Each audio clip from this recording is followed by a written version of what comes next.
नमस्कार किसान भाइयों, आज हम बात करने वाले हैं ग्रोटोप एज़ोटोबैक्टर के बारे में। ग्रोटोप एज़ोटोबैक्टर जिसका जैविक खेती में बहुत ही महत्वपूर्ण योगदान है और आज हम विस्तार से जानेंगे कि ग्रोटोप एज़ोटोबैक्टर क्या है, यह कैसे काम करता है और इसके प्रयोग करने से क्या क्या मुख्य फ़ायदे हैं और इसकी प्रयोग करने की सही जो है तरीका वो क्या है। तो आखिर तक बने रहिए इस वीडियो के साथ। और मेरा नाम है पीके भारद्वाज और एमडी बायोकोल के यूट्यूब चैनल में एक बार फिर आप सभी का स्वागत है। ग्रोटोप एज़ोटोबैक्टर मिट्टी में मुक्त रूप से पाए जाने वाला एक जीवाणु है जो कि वातावरण में फैले हुए नाइट्रोजन को स्थिरीकरण के रूप में सहायक है, स्थिरीकरण करने में सहायक है। इस जीवाणु की आकृति के बारे में बात करते हैं तो यह एक लंबा एवं अंडाकार आकृति का जीवाणु है इसको अगर काम करने के जो तरीका है इसके बारे में अगर हम बात करें तो यह मिट्टी में पौधों की जड़ों के साथ स्वतंत्र रूप से रहता है और वातावरण में नाइट्रोजन को खींचकर पौधों की जड़ों के द्वारा उसको उपलब्ध करवाता है। इसका प्रयोग आप दलहनी फसलों को छोड़कर किसी प्रकार की फसलों में, जैसे तिलहनी फसलों में, अनाज वाली फसलों में, सब्जी वाली फसलों में तथा फलदार पौधों में भी इसका प्रयोग जो है आप भलीभांति कर सकते हैं। इसके प्रयोग से मिट्टी में 30 से 40 किलोग्राम नाइट्रोजन प्रति हेक्टेयर के हिसाब से स्थिरीकरण हो जाता है। यानी कि मतलब कहने का ये है कि जो हमारे वातावरण में जो नाइट्रोजन है उसको ये खींच करके पौधों की जड़ों में ले आता है और मिट्टी में ये 30 से 40 किलो जो नाइट्रोजन है, शुद्ध नाइट्रोजन, उसको ये उसका स्थिरीकरण कर देता है, जिससे आपको रासायनिक खादों की जो ज़रूरत है, जिसमें नाइट्रोजन पर आधारित रासायनिक खादों की जो ज़रूरत है वो 30 से 40% तक आप कम कर सकते हो।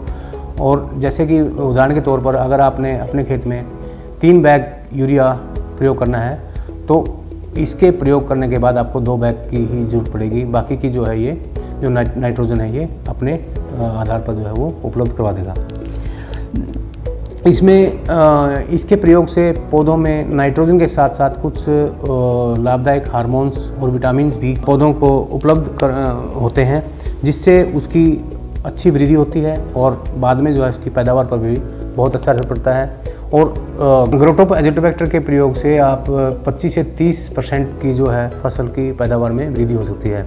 और बात करते हैं कि ग्रोटोप एज़ोटोबैक्टर का प्रयोग हम किस प्रकार से करें। इसका प्रयोग भिन्न भिन्न तरीके से हम कर सकते हैं।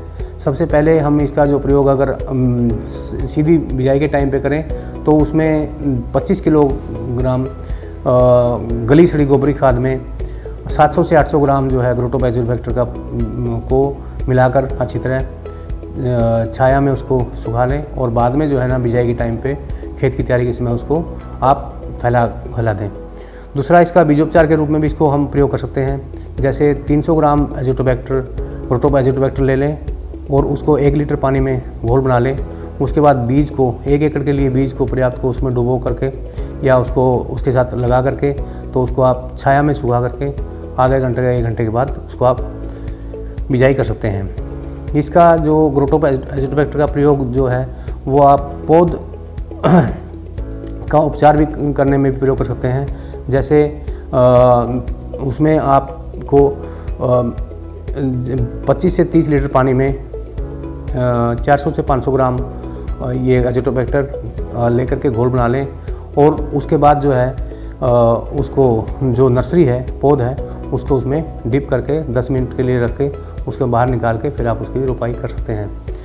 इसका ग्रोटोप एज़ोटोबैक्टर का प्रयोग जो है इस प्रकार से करने से आपकी जो रासायनिक खादों की ज़रूरतें हैं, मैंने एक बार फिर आपको मैं इस बात को दोहराना चाह रहा हूँ कि जैसे नाइट्रोजन पर आधारित जितने भी रासायनिक खाद हैं उनकी आप जो है 25 से 30% तक उसकी जो है कमी आप कर सकते हैं, जिससे आपका एक तो खर्च तो कम होगा ही होगा, साथ में जो है ना आपकी जो ज़मीन है उसकी उर्वरा शक्ति में भी बढ़ोतरी होगी। तो इसी के साथ मैं आप दोबारा फिर ये मैंने आपको ग्रोटोप एज़ोटोबैक्टर के बारे में विस्तृत रूप से जानकारी दी है कि ये कैसे काम करता है, क्या इसका फ़ायदे हैं और कैसे इसका प्रयोग करना है। और फिर भी अगर आपका कोई इसके संबंधित कोई भी सुझाव है या कोई भी आपका प्रश्न है तो आप नीचे लिखे जो है नंबर पर जो है आप संपर्क कर सकते हैं। और मैं आप सब, अगर आपको ये वीडियो अच्छा लगा तो आप इसको लाइक करें और हमारे YouTube चैनल को सब्सक्राइब करें, ताकि आने वाले समय में आप जो है ज़्यादा से ज़्यादा जानकारी जो है हमारे से साझा कर सकते हैं। धन्यवाद।